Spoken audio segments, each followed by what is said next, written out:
The Livella, Part 7. Conversation on the Seacraft.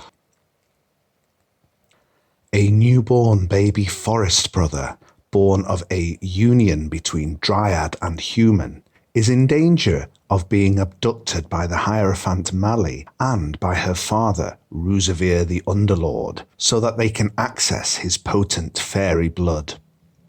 But in order to abduct him, they need to get his formidable guardian, the Rootman Weld, out of the way. Devising a means to remove Weld from the picture, Mali has recruited an innocent young priestess, Omnia, to take part in a naming ceremony for the baby. On the way, Omnia is also to deliver an unknown item to Roosevere. Setting off on her pilgrimage, Omnia encounters two mysterious men, one of whom does not speak the Itlan language, and the other of whom claims to have spoken with the Livella at the center of the morass.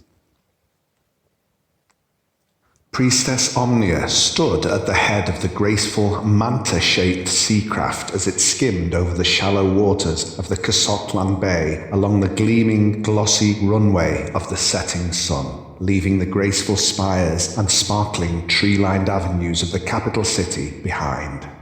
Most of the other passengers had gathered along the tapering stern of the craft to watch Itlan fade into the dusky horizon behind them, but Omnia had chosen to stand at the forward-facing end of the vessel. She only had eyes for what was in front of her right now. The thought of looking back and contemplating the feeling of poignancy evoked by the disappearing city, which represented all she had lost and could never return to, was too unsettling. Her old life was gone forever, and, like the vessel beneath her feet, she sensed she would only be able to stay afloat if she built up some kind of forward momentum. An oddly comforting presence drew beside her on her right side. For what it's worth, Doc is probably going through something pretty similar to you, you know, the Dalliance murmured softly, leaning onto the chest-high, polished wooden parameter that encircled the entire craft and squinting into the vermilion sunset. He had donned a sturdy, three-cornered hat that matched his dark blue felt jacket and cast a shadow over his eyes, obscuring his expression. The young priestess didn't reply for a long moment, after the Dalliance had mentioned his own encounter with the Livella in the morass during their hovertram ride that had taken them to the pier from which they had embarked this Seacraft. She had done her best to ignore and avoid him. Seeming to respect her need for some space, he had refrained from bothering her any further since then. "Shouldn't you be keeping an eye on him?"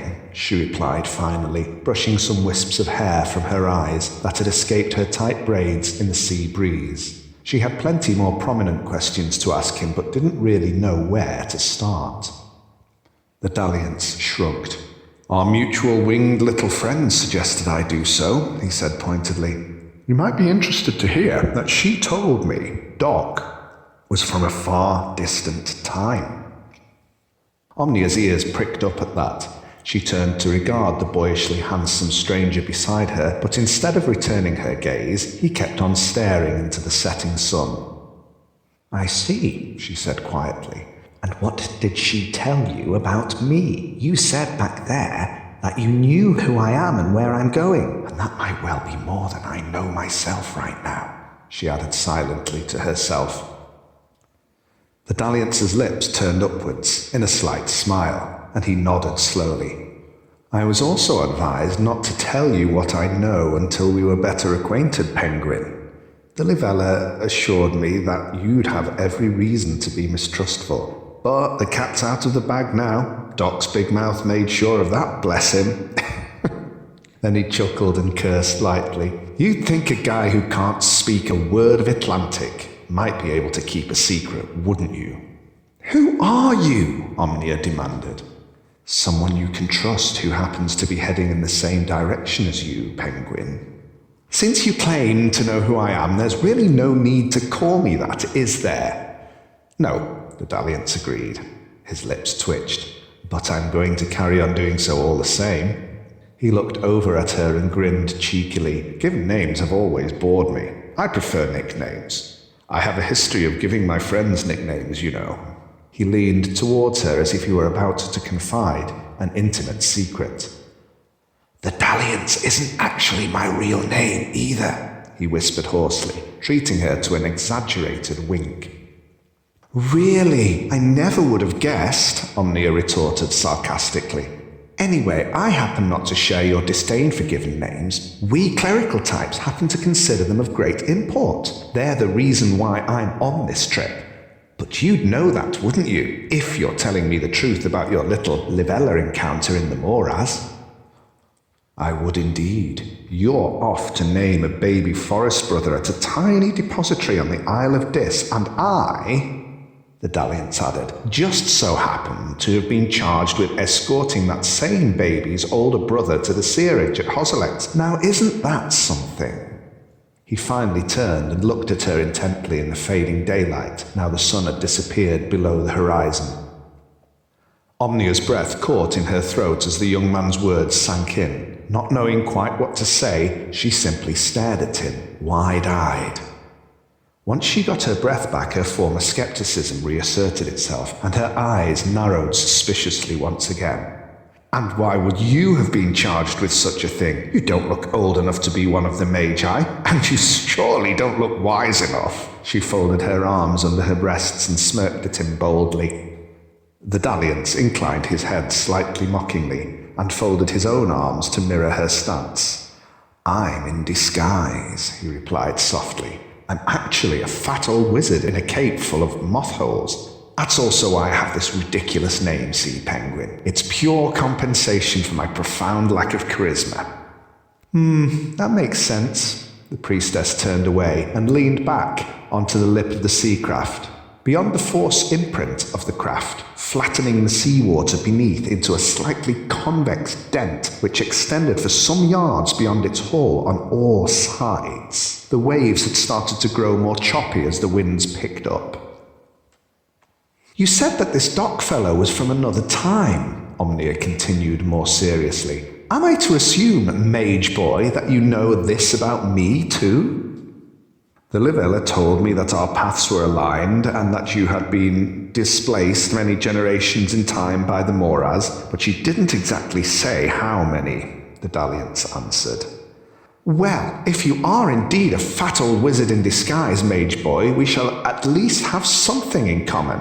I'm an old lady. I was born in the year of the star calendar's 7th house, 228.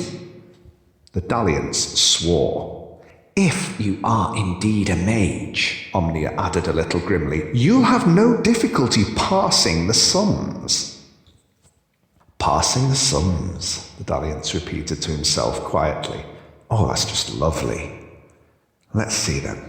It's year 0 of the 8th, which would be 502 of the 7th, he frowned deeply, which would make you 274 years old." "Except I was in the Moraz," she responded quickly. "I have only lived for 22 of those years." For the first time since she had met him, the Dalliance seemed genuinely fazed. He exhaled almost explosively.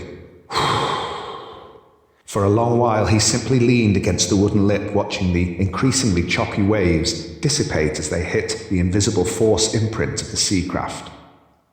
"What was it like?" he said finally. "In your time, I mean. Was it much different?" "I have so far only noted superficial changes," she replied. "And what of your companion? Where is he? Did the Livella tell you aught of his time? He is clearly not at Itlan." "You mean Doc? Oh, I taught him the word wait and left him at the back of the craft. He seemed fascinated by the view of Itlan Core as we left it. As to his own time, the Livella only told me it was very, very distant from your own." "I wonder why he was in the Moraz," Omnia murmured. "What questions brought him there?" Then she looked at the young mage again. "And you too, why were you in the Moraz? And why didn't you come out at some crazy other period in history like I did, and your companion did?" "I'm a fat old wizard, remember?" the Dalliance grinned. "I studied Moraz lore a bit before I went in. I got a fairly good idea of how not to get lost. The trick is not to pay any attention to those glowing words. Oh, and on top of that, it helps to study the memoirs and journals of various hierophants and high priests of yore who were brave enough to explore it a bit and draw partial maps. And don't get too curious. Omnia sighed deeply. I wish someone had told me that before I went in, she said ruefully. The young mage shrugged.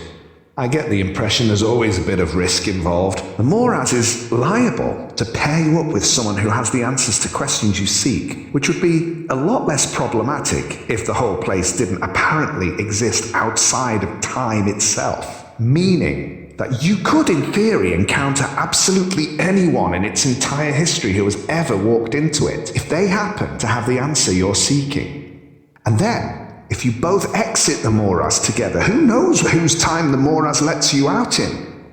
Maybe I got lucky. Or maybe I just know my way around the Moraz better than Doc did. Omnia turned this information over in her mind for a moment. There was something about what the Dalliance had said that bothered her, but she couldn't quite put a finger on what it was. While her mind raced trying to process this new information, she asked almost absently, why is there a Livella in there anyway? Ah, now that is an excellent question, Penguin. Well done. Unfortunately, it's knowledge reserved for the initiated, so I'm not at liberty to tell you. This time, it was the young mage's turn to smirk. Omnia drew herself up. I'm an ordained priestess of the void, she objected. That's supposed to be equivalent to an initiated mage, isn't it? The Dalliance scratched his head as if suddenly unsure. Is it? He responded uncertainly. I never was much into all that social standing caper, to be honest. Omnia sighed in only slightly exaggerated irritation. Look, as you know, my education may very well be a bit out of date by now, but in my day we used to place great stock in guild equivalents. Guild equivalents, the Dalliance echoed contemptuously. That sort of thing always used to bore me crapless. No one takes that stuff seriously anymore, Penguin. Omnia made a disgusted noise. Then you've just shown me the first real failure of your generation, young man, she retorted, affecting a mocking, disapproving old woman voice. My clerics and your mystics guild both fall under the bailiwick of the 9th tenet, which means I have right of access to such knowledge. The young mage frowned at her in the dim twilight, his expression slowly giving way to one of amusement. All right then, Penguin, he acknowledged, a playful gleam in his eyes. All right, you win this one. You clerics have ever been better lawyers than us mystics. I know when I'm outmatched, but I'll have no qualms snitching on you if you're wrong about this and word gets to my superiors that I told you about the Livella in the Moraz. Clear? Omnia's heart leapt at the Dalliance's acknowledgement of her little victory, and at the prospect of learning something of the secrets of the sad-looking Livella who had addressed her as gift-bearer and told her that her coming had signalled the cusp of ages. But at that moment, a towering figure stepped up beside them, almost a head taller than the young mage standing before her. Dalliance, Doc intoned awkwardly. Wait. Ah, Doc, mate, the Dalliance exclaimed delightedly. Your timing is impeccable. He grinned impishly at Omnia, reached around the tall man's shoulders and drew him off to one side. Doc just stared at the two of them blankly. You are going to tell me about that Livella, mage boy, Omnia called after him. We're heading in the same direction, remember? But the young mage was already moving away from her. With Tiamat making its first appearance in the night sky, his attention was now totally engrossed in teaching Doc the word stars. End of part 7. Will the Dalliance tell Omnia what he knows about their overlapping missions and what he knows about the Livella in the Moraz? Will they find out more about the mysterious Doc and where he comes from? And what do Mali and Roosevere have in store for Weld and the boys when Omnia finally arrives? Stay tuned to find out. Hi to all my listeners. A big thank you for tuning into this latest instalment of the Livella. Don't forget, if you do feel inclined to tip me for my work, you can do so via the link in the description. Cheers.